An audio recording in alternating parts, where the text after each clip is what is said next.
And everyone, welcome to another edition of Dojo Live. I'm Tulio Siragusa, broadcasting from Los Angeles. I'm joined today by my co-host, Carlos Ponte, just outside of Mexico City. Hi, Carlos. Welcome to the show. And today we have a guest who is the CEO and co-founder of Frameplay, Jonathon Troughton. Welcome to the show, Jonathon. We're looking forward to speaking with you. Let's get started by you introducing yourself. Tell us a little about you and your background. Let the audience get to know you a little bit. Thanks for that. And thanks for having me on here. I know everybody's getting used to the whole living in a single room for a portion of their life. I guess my background, especially where it comes from, my background comes from a ton of different things. I was very much a jack of all trades, I guess you could say. I didn't start out in the tech space, but then pivoted over to tech and I guess you would say communications, building retail products, I guess retail chains, all these kinds of things. And then we kept pivoting and doing different things like managed services, businesses, and analytics systems with Wi-Fi. And eventually it pivoted into software development. And I guess when it was a couple of years ago, I mean, should I jump into like a story of how this kind of originated and where it sort of ties into my life? Does that work in this sort of segment? Yeah, that works. Absolutely. Yeah. Let's do this. Just tell us how this led into creating the company you're with now, Frameplay. Yeah. Okay. Let's do it. So I've always been a massive gamer, and I've always had a history of having a passion and a love for this. This goes back to when I was a child. I mean, playing GoldenEye really probably kicked it off in Nintendo 64. So that's where the addiction started. But I guess when I was exiting out of the last things I did, and this came up, I actually met my co-founder in PUBG. We were playing PlayerUnknown Battlegrounds. I don't know if you've played this, but that is wildly addictive. And this is back in 2017. And it was funny. We were playing for a while in this game, and there was an event. There used to be a can, and I'm not going to say the brand of who the can was, but this can was, you're always using this can. And so we picked up this can, and you're looking at it constantly, and there's massive amount of hours going into the game. And at one point, the can was removed. Now, it was a cease and desist. It wasn't meant to be in there. And I actually, the co-founder and I, who we've been playing with, we're sitting there looking at it, like, why would you remove this? Like, that's insane. There's a massive amount of time from people that are actually playing this game, looking at this brand all the time. Anyway, so we dove into it and understood the reasons they wanted to remove it, but it really highlighted the point to us that the audience that is actually playing in these game environments now are not really being captivated by advertising in the way that it should. Because if you look at all the methodologies that are currently used for advertising, they're very broken, disruptive. And we saw an opportunity to actually change that and actually get the correct execution of these brands and ads inside these games where it was very complementary. It didn't really break the immersion or the feel for the game developer. But it goes far beyond that, like really giving back to the community that I grew up loving and being around. So, I mean, I don't know how long you want me to go into this, but the opportunity from there, it just opened the doors of the possibilities of advertising in games, especially immersive 3D. Because when you think about gaming now, gaming globally is as diverse as the human race, and it's no longer just a guy or I've heard this comment: "Stay male and pale." Tends to be the concept of who gamers are, that they're just 15-year-old boys in a basement, but it's not the case. Now that's an interesting point there. I'm personally interested in learning a little bit more of the demographics, because that's what I think of as a gamer, as a bunch of kids. But I'm hearing it's adults playing it. So let's go into it a little bit. Maybe Carlos could introduce the topic for today and kick off the conversation. We'd love to learn some more. Absolutely. Thank you so much, Tulio, and thanks our guest, Jonathon. Jonathon, I believe that we're going to be speaking about building trust and being an agent of change in the in-game advertising space. So that's the topic that you kindly shared with us for this conversation. And in other words, can intrinsic in-game advertising finally allow for true creative control in video game monetization? So the question that I have for you, the initial question is, why did you choose this particular topic, Jonathon? So let's start with that. Thank you. Yeah, okay. So it's two sides of the coin, really. Developers, and especially game developers, there seems to be different categorizations. If you're at the pinnacle of this industry and you're a AAA studio, you're very well funded, making money is not necessarily a hard thing. You tend to drive massive audiences. You've got lots of investment. But it was, I think initially when we got into this, and even now it's such like a focus to us because of the way we like to build the technology. For game developers, it's quite difficult to monetize games. There's a lot of different technology products out there that give them different methodologies, but a lot of them tend to be quite disruptive and break core loop mechanics, break the gameplay feel and experience for the gamer. And that's where we sort of looked at this challenge and said, how can we, as a gamer myself as well, like how can we actually incorporate things or incorporate these ad units into the environments that actually are conducive, that create a very positive experience for the gamer and the brand that's associated with that.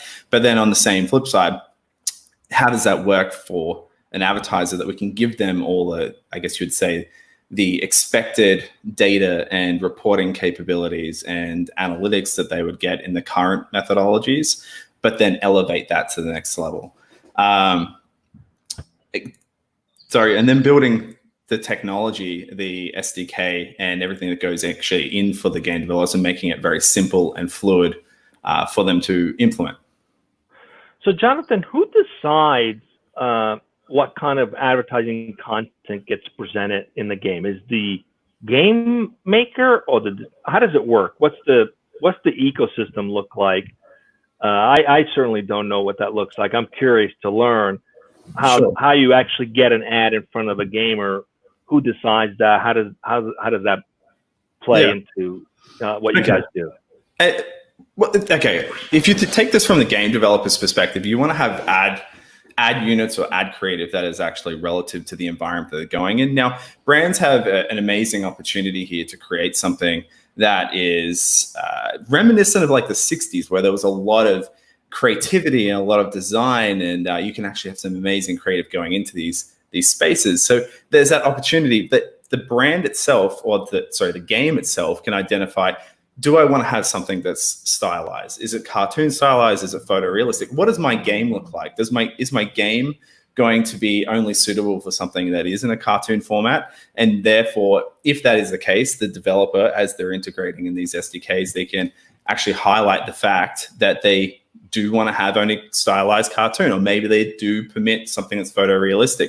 So the developer has creative control and their ability to actually select the styles of creative that are coming in. And from our side, when we receive creative from advertisers, it's all tagged to actually say this style of creative will be appropriate for these sorts of things. And the platform that we built automatically aligns where those particular creative go to on the fly. So when the request comes through, it's automatically assigning the right creative to that environment.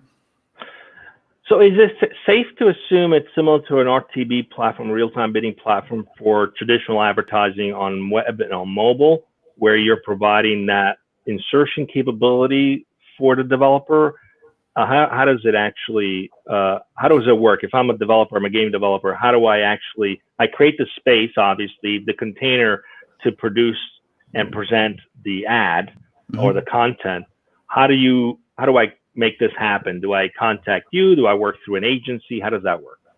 Yeah, so we did build a self-serve platform, and the platform is available for whether an agency or an advertiser go direct. But we also realize that doesn't necessarily mean how the rest of the business world operates, especially in advertising. Whether they are going through an agency or they do want to do it direct, there's different methodologies. So I think the question you brought up about OpenRTB, it's interesting. I don't personally. I think we're trying to be an agent of change here, like as per the topic. OpenRTB in its current form doesn't necessarily work for games, because you really have to take the considerations of the game environment, who the gamer is, where they are, what the game style is, what the play is like, what everything looks like. So RTB being in its nature, you don't necessarily know what that is. You needed to create something, well, it was what we did. We need to create a capability where we could take programmatic in, or programmatic like, so it's automated in nature. So you still get all the same reporting capabilities. You still get all the information, metrics, brand study, brand lifts, trace through for where the players are actually going, what they're doing, whether that brand got any value. They actually got real value out of the impression from what they had in that experience. So we wanted to build all those capabilities in there. And in doing so, we have to make available all those, I guess, the expected programmatic capabilities in the back end. So whether they're going through an agency, whether they're going through the platform, it's entirely, I guess, it's up to the advertiser themselves. So unlike most platforms out there that were designed traditionally for the web and for apps, and or being adapted for in-gaming, your platform was created specifically with the gaming business in mind. Yeah. So you have a lot more flexibility. That's flexibility built in that serves the needs of developers of games. Yeah, it was a different approach. We didn't come from it from a purely marketing approach. We didn't come from just a solid marketing background, and we brought some fantastic talent in and fantastic people who have joined our team, which really builds out our capability and understanding of the space in a way that I have put it this way, I have a totally different understanding of the space now from when I started. But at the core and DNA of this, we built this from the game perspective, the game developer perspective, the gamer perspective. So who does this actually resonate with? Who are your clientele that you're trying to understand? Who are you trying to give them a message and actually get them to do something? That's the perspective that we originally attacked this from. And from doing it that way, we've really been able to, I guess, take the creativity and the ability to take the full creative control and full creativity and put it back into the developer's hands. Unlike in the past where you're sort of saying, I want to have a banner or an interstitial or something like this, and it must be in these locations for your game for us to be able to monetize. Well, we flip that around, and with the data and telemetry that we're actually collecting in these environments, we can give that full creative control back to the developer and say, what did you want to build? Like, how did you envisage this game going? Now, keep in mind that we do have some creative, I guess you'd say, constraints, but we try and listen to the developer, like what is actually needed, what would make your job easier, how can we best build our product to suit your creative flow, your creative needs, and your game design needs. This is very interesting, the point that you've made out. In traditional advertising, you have to set aside the space and the formats and in order to serve the advertisement. So what I'm hearing is similar to how Hollywood does product placement advertisement, right? Where they pay a license or fee to be able to show your product. Someone's drinking a soda, for example, with a particular brand soda, and very interestingly shows the brand as they take a sip, right? That's a product placement. They paid that company's paying for that. Is this similar strategy in terms of gaming, and is it flexible depending on the particular player? Like, someone who's playing a game, be in an age group that's different than someone else. Can I show a different 100%. ad? Like, yeah. So how, so it's okay, completely so how does that work? It's complete. It's targeted within reasons. Obviously, there's regulation around COPA and so forth, which there is elements that you can't target. But I wouldn't necessarily liken it to product placement. Now, there's lessons of the past that need to definitely be listened to, especially if you look at Massive or Double Fusion or anything like this.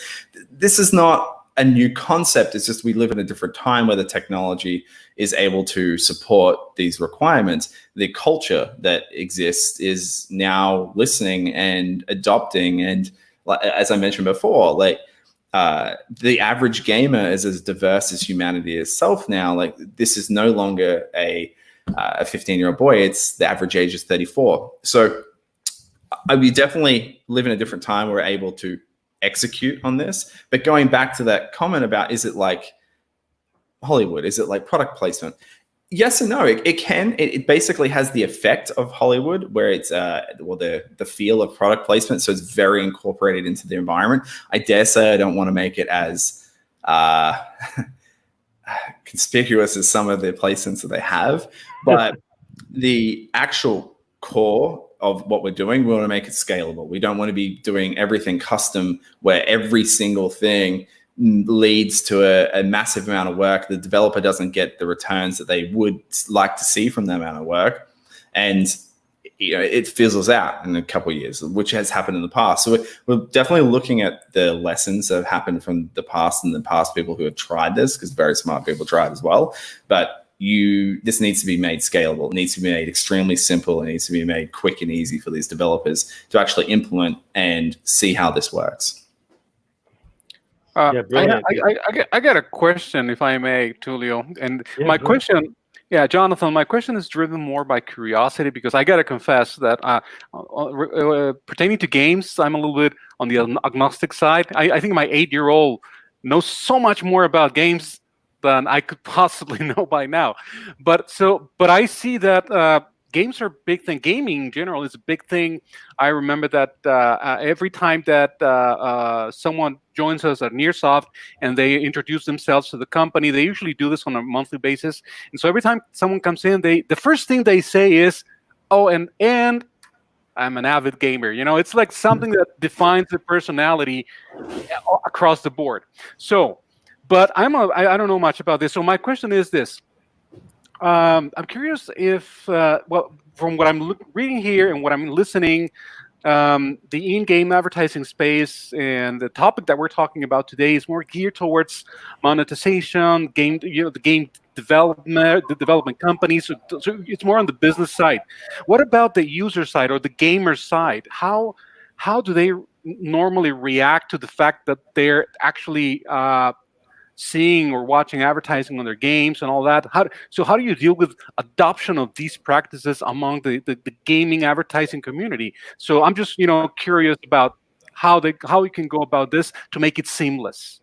Yeah, well, that can be answered in a very technical manner. Yeah. And that's the approach that we took from the start. Like I mentioned earlier, we didn't take this straight from a marketer's perspective. We weren't just taking standard IAB assets and trying to push them into these environments. We really looked at what the requirements were. As a gamer, what do I expect? And therefore, our requirements to make sure we maintain that experience for a gamer, to make sure that they don't adversely react to seeing something that is clearly a web asset that's just being pushed into a game environment, and people are just trying to cut corners to actually get something running quickly. We really wanted to think, what's the core required technology that will give you the experience that you just mentioned? It will actually make it feel seamless and not damage the experience entirely. So when we thought about that and we actually execute this now in a way and we implement in a game, the experience that people have is very positive. It's complementary. It actually adds to the, I guess you'd say, the realism or the effect that an experience that they're actually having, because in some games, you want to add the realism. In some games, where even if it's cartoon stylized, if you have pieces of ad creative, say in an open world environment or in a city or in a sports arena, it actually makes sense. People expect this stuff to be there. If it's not there, they tend to feel like it's lacking an element or a component of the game, which makes it feel less enjoyable. So yeah, it was definitely in the onset that when we went into this, we knew that the current standards and the current advertising standards, we can't ignore, obviously, all the requirements that the companies have, that they need the data. The data is the most important part here. They actually have to back up the investment that they're putting into the space and make sure they can get a return on that. So we needed the data, but you're never going to go anywhere if you don't get acceptance from the audience, if you don't get acceptance from the game developers. And it's about building trust. Like, you have to build trust with them that you didn't just take the existing ad model that's been around for 15 years and try and push it into games because you thought games were sexy. It's not. Like, you need to understand where, I guess, everybody in the space who really loves it and the reason why you go on and why the average time people are spending is 6 hours a week on a gaming device. You do it because it brings enjoyment. There's a love, there's a passion to it. So when we're going into it, we totally took the different approach. We did not want to just take something off the shelf. We really wanted to create change in the space. We want to build the technology that's appropriate for this, that actually is going to maintain it. The last thing I want to see is games end up like the web, with just you being bombarded constantly, and it's a very negative experience. And brands don't want to be associated to a negative experience. So how do we do this right? So speaking of brands, Jonathon, I'm curious to learn, are there particular verticals that are showing more interest in gaming advertising than others? Are there some that are not jumping in that should, that are missing an opportunity? Yeah. That's been your experience so far in terms of who's playing in terms of as a brand? Look, for brands, this applies for all brands. Like, across the board, there's very easily seamless ways of getting these things and the creative types to come into our environment for all brands. One that I'd say is pharma, but to be honest, like, it would be weird having a few disclaimers going for a while after you're playing games. So maybe we'll work out a way to do that. But at the moment, whether it's CPG, if it's any services, I mean, travel obviously would be normally something that would be a thing, but now, unfortunately, because of COVID, we're not seeing that. But it really suits all brands, like, so all verticals. There's no one vertical that we've noticed that does this more than others. On contrast, though, relative to the games where we see this appropriate, there is some particular verticals that we see that really this suits better. So whether it be sports, whether it be first-person shooters or racing games or a lot of casual games that are open, that makes sense. Where it doesn't make sense is Candy Crush. And we mean what we say. When we went into this, we didn't want to create a product that is just, a mash of some other technology and a mash of the basic ad tech in web that we're pushing in here. We really wanted to build a tech that captivates the imagination of the game developer and just really doesn't break the experience for the gamer.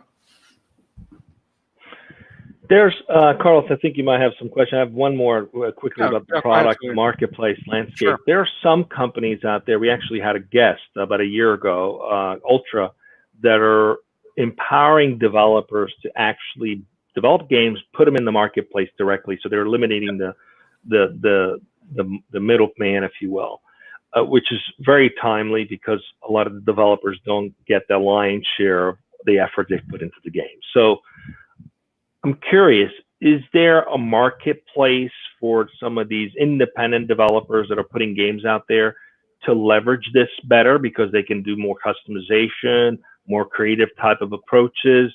Are you getting more traction with those, or the traditional big, gamers like Activision, etc.? Where are you seeing the most traction? Okay, so we never built this just to be a revenue source for Activision or EA or something like this. This, from the onset, was meant to be for everybody. We wanted to give the capabilities to monetize in this manner to indie developers, students. We wanted to give, but also still, you're going to the AAA studios. Now, obviously, building the technology that you can make it scalable across all those areas has been a bit of a challenge, and especially when you incorporate all the things that are just foundational, whether it's Google Campaign Manager or the ability to link this into Nielsen. Like this is foundational. So when we were building the tech for these developers, we were thinking, what are they going to need down the road? Because it's all very well to get this out of the gate and have something, a test campaign showing, but how do you get this to evergreen where it's actually continuously feeding back into itself? And we really wanted to think about that from all stages of developers and not just the big ones. So for us, it is large studios, it is small studios. We were actually heavily engaged with education as well prior to COVID, but unfortunately, it's another one of the victims of that, is that a lot of the education partners and schools have been closed and pivoting to an online only, even though for us, we've been able to function very easily because we have a distributed team in multiple countries. That's been easy, but for education, they haven't, that's not how they learned. So it was a lot for them to take on at that time. Yeah, so Jonathon, you've obviously brought on board some giants from the advertising industry. We met through Carrie, who was the Chief Innovation Officer at Group M, heavyweight individuals. How did you go about doing that? What tell us a little bit about your culture as a business? It sounds as though you're very focused on innovation, creativity. What's the sort of thing that makes folks want to join you to be part of this movement, if you will? Look, in the end, in my dead honest opinion, I think it's just being true and honest about your vision, your mission, why you're doing it. You're not trying to cut corners. You are trying to do something hard. Like we realize what we're doing here, it deviates outside of what the simple tick box is. But I mean, you mentioned Carrie. Carrie is fantastic. She is a genius. And I am very lucky that I guess my vision was something that she could believe in, because I don't want to build a product here just to rip a few dollars out of people and wreck an industry I love. And I think she saw that this is something that I really loved. But at the end of the day, making our clients or our game developers successful, or seeing them succeed, is seeing ourselves succeed. Because obviously, especially our model, the way we bill, is intertwined. So when I'm talking to Carrie especially, and there's difficult challenges every day that we to go about, and how we're going to incorporate some of the existing expectations in this industry, she's fantastic in navigating that. And I guess my sort of approach of making sure that we're looking out for developers, but also in the same sense, looking out for the advertisers and the corporations that are investing in us by using the platform, making sure that their investment's not wasted, because it's very easy, I find, in technology that you can, in effect, cover up the effectiveness of this. It's like provide real value, show them why this is important, give them the data and expectations, but also you've got to be able to say, at points like, no, what you're suggesting there won't resonate with the environment. You need to listen to what they're talking about. If you want to be a player in this space, you need to. I mean, gaming itself, what is it? 2.8 billion players who are playing. Like, we're talking enormous hours per week, like billions of hours per week. And it's when people sort of say to me like, oh, but what about esports? Esports thing. I'm not saying no to esports. Esports is definitely a thing. It's not going away. It is only going to grow, but relatively, please don't look at us, and please don't look at the technology that we're actually putting out as being esports, because they are massively different things. They have the audience and the size of esports is not even comparable to gaming. So as a whole. Well, Jonathon, it's been great to have you. It sounds to me like you're very focused on balancing the needs of the end user, the player, creating a great experience for them and creating value for the developers, and also the advertisers to be able to reach them in novel and interesting ways that doesn't seem like an intrusion on the end user. Ultimately, it's all about the end user, right? That's something I've taken to heart by the previous folks like Steve Jobs, who was obsessed with the end user, and we know what the results were from that. So congratulations for doing that. Just as we quickly wrap up here, any words of wisdom for any entrepreneur who's sitting on the fence about doing something that they're passionate about and turning it into a business? Any words of wisdom for them? God, it's never going to be as easy as you think it's going to be. It doesn't matter how good your plan is. But whenever you actually execute on it, there's always curveballs. But you have to try. And you actually have to just jump in wholeheartedly. you're definitely listening to the advice of people who have been in the industries or different associated sectors. You got to listen to that. But at core, you have to really believe where you're going and understand what being realistic to yourself. But you have to believe and push, because you're going to have so many different voices and opinions that are pushing you towards the easier path and pushing you towards, if we did this, we can just get a quick dollar here. It'll look great for investors. But down the road, that's not going to be good, because you're ultimately going to betray your core concept, and you could end up betraying a customer and have no customers at all. So at some point, you have to listen to yourself and stay, I guess, true to what you were really trying to achieve. But just in the end, just be good to people. And if you be good to people, I tend to find that you find good people. Great words of advice. Thank you for sharing that with us. It's been a pleasure to have you, Jonathan. Carlos, I know we've got another week. We're done for the week. Yeah. We had a guest almost every day. Yes. Monday, we have the recap show at 1 p.m. Pacific. We're going to recap 3 shows. We're going to try to get that done in 10 minutes. I think we're going to make that happen. We'll see if we can. And then what else do we got next week, Carlos? Sure, Tulio. Thank you. Well, next week we have 3 days in a row full of great interviews with tech luminaries. And on Tuesday, we're going to be speaking with Mr. James Cohen from, I hope I pronounced it right, Cohen, the CEO and founder of Nivon. And Nivon is, what it is a technologically advanced online platform for the healthcare education sector. Then on Wednesday, we're going to be speaking, well, let's see who we're going to be speaking with. I got it right here. We're going to be speaking with Reed Blackman, also one of the principals of Virtue Consultants. And this is a company that deals with risk analysis in the digital transformation sector. So this should be interesting. And finally, we're going to be speaking on Thursday. Let's see who we have on Thursday, Tulio. Okay, Thursday, we're going to be speaking with our guest from yesterday, from Speak to Leads, Sammy James, who is from San Diego, from Speak to Leads. And that's where I don't have the topics yet, Tulio, to be honest, because the guests haven't sent them over to me, but it should be interesting as ever. And that's going to be at 1 p.m. Pacific, right here on Dojo Live. Thank you. Thanks for joining us. Stay safe, everyone.